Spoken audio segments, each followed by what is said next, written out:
Cellphone பயன்பாடு அதிகரித்திருக்கும் நிலையில் smart phone vision syndrome என்ற பாதிப்பு மக்களை அச்சுறுத்தி வருகிறது. அதன் அறிகுறிகள் என்ன, பாதிப்பிலிருந்து தப்பிப்பது எப்படி என்பதை நியூஸ் அண்ட் வியூஸ் பகுதியில் விளக்குகிறார் செய்தியாளர் வேதவள்ளி. இன்னைக்கு உலகமே சுருங்கி உள்ளங்கையில வந்துருச்சு அப்படின்னா அதுக்கு ஸ்மார்ட் போன்களும் ஒரு காரணம். அதனாலதான் சிறியவர்களிருந்து பெரியவங்க வரைக்கும், கிராமத்திலிருந்து நகரம் வரைக்கும் எல்லாருடைய வீட்லயுமே ஸ்மார்ட் போன் அப்படிங்கிறது இன்றைய காலகட்டத்துல அத்தியாவசியமாவே மாறிடுச்சு. ஆனா இதுல எந்த அளவுக்கு நன்மைகள் இருக்கோ சில தீமைகளும் இருக்கு அப்படின்னு எச்சரிக்கிறாங்க மருத்துவர்கள். அதுக்கு ஒரு உதாரணமா சமீபத்துல ஹைதராபாத்ல 30 வயதான பெண்மணி ஒருத்தவங்களுக்கு திடீரென்று பார்வை தெரியாமல் போயிருக்கு. அதாவது முழுவதுமா இல்ல, திடீர்னு தெரியுது, திடீர்னு ஃபுல்லாவே இருட்டாயிடுது அப்படின்ற மாதிரியான ஒரு சூழலை சந்திச்சு அதற்கு பிறகு அவங்க மருத்துவரை போய் சந்திச்சிருக்காங்க.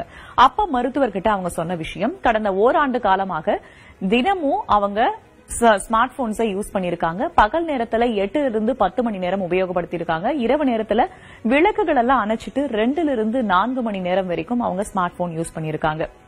இதை பரிசோதித்த மருத்துவர் சொன்ன விஷயம், உங்களுக்கு ஸ்மார்ட் போன் விஷன் சிண்ட்ரோம் வந்திருக்கு அப்படின்னு சொல்லியிருக்காங்க. ஏற்கனவே நம்ம கம்ப்யூட்டர் விஷன் சிண்ட்ரோம்லாம் கேள்விப்பட்டிருப்போம். அதன ஸ்மார்ட் போன் விஷன் சிண்ட்ரோம் அப்படின்னா கண்களுக்கு சோர்வு அல்லது பலவீனம் ஏற்படுவது.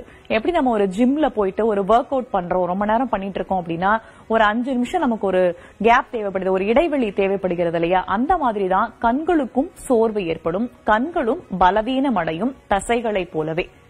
ஆனா அது பலருக்கும் தெரியாததுனால தொடர்ச்சியாக உபயோகப்படுத்திட்டே இருக்காங்க. இதுவும் எஸ்விஎஸ்க்கான ஒரு பாதிப்பா அமையுது. அது மட்டும் இல்லாம டிஜிட்டல் திரைகள் எப்பவுமே வெப்பத்தை உருவாக்கும். அதை நம்ம பெரிதளவுல உணர மாட்டோம். இதனால கண்கள் வறண்டு போறதுக்கான வாய்ப்பு இருக்கு, பார்வை கோளாறுகள் ஏற்படுவதற்கான வாய்ப்புகளும் இருக்கு அப்படின்னு சொல்றாங்க. இவை எல்லாமே எஸ்விஎஸ்ல தான் வகைப்படுத்துறாங்க, ஸ்மார்ட் போன் விஷன் சிண்ட்ரோம்ல வகைப்படுத்துறாங்க.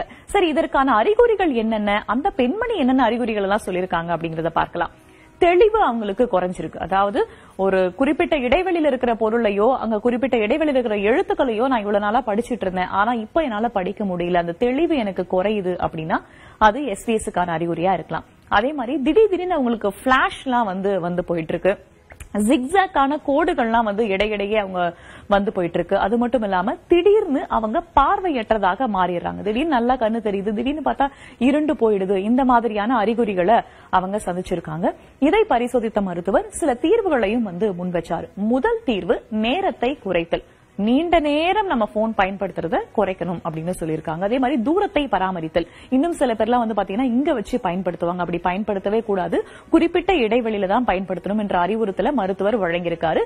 அடுத்ததா இருட்டுல பாக்குறத தவிர்க்கணும். இரவு நேரத்துல விளக்குகள்லாம் அணைச்சிட்டு நீண்ட நேரம் அதை பார்க்கறத தவிர்க்கணும் அப்படின்னு சொல்லியிருக்காங்க. அடுத்தபடியா 20:20:20 அப்படின்ற விதியை பின்பற்றணும் சொல்லியிருக்காங்க. அது என்ன 20:20:20?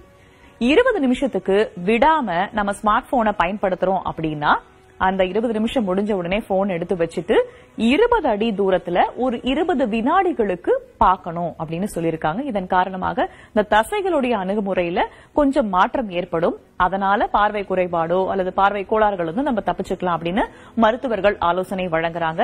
இதெல்லாம் ட்ரை பண்ணி பார்த்துட்டேன், என்னால முடியல அப்படின்றவங்க தயவு செஞ்சு உடனடியாக மருத்துவரை அணுகுவது நல்லது அப்படின்னு சொல்லப்படுது. இந்த ஸ்மார்ட் போனால இது மட்டும் இல்ல, இன்னும் சில பிரச்சனைகள் ஏற்படுது. ஒன்று உடல் பருமன், இன்னொன்னு தூக்கமின்மை, தூக்கத்துடைய நடுவுல திடீர்னு எந்திரிச்சிருக்கிறது. இந்த மாதிரி பிரச்சனைகளும் ஏற்படுவதற்கு வாய்ப்பு இருக்கு. ரொம்ப நேரம் போனை நம்ம இப்படியே பாக்குறதுனால கழுத்து, முதுகு போன்ற பகுதிகளில் பிரச்சனை ஏற்படுவதற்கான வாய்ப்பு இருக்கு. இது மட்டும் இல்லாம ரொம்ப ரொம்ப முக்கியமான ஒரு விஷயம், சைக்கலாஜிக்கலா நம்ம சந்திக்கிற ஒரு விஷயம், மன அழுத்தமும் ஸ்மார்ட் போனை தொடர்ச்சியா பயன்படுத்தினா அதிகரிக்கும் அப்படின்ற ஒரு எச்சரிக்கையும் மருத்துவர்கள் விடுத்திருக்காங்க. அந்த பெண்மணிக்கும் இதே மாதிரியான தீர்வுகள் தான் வழங்கப்பட்டிருக்கு.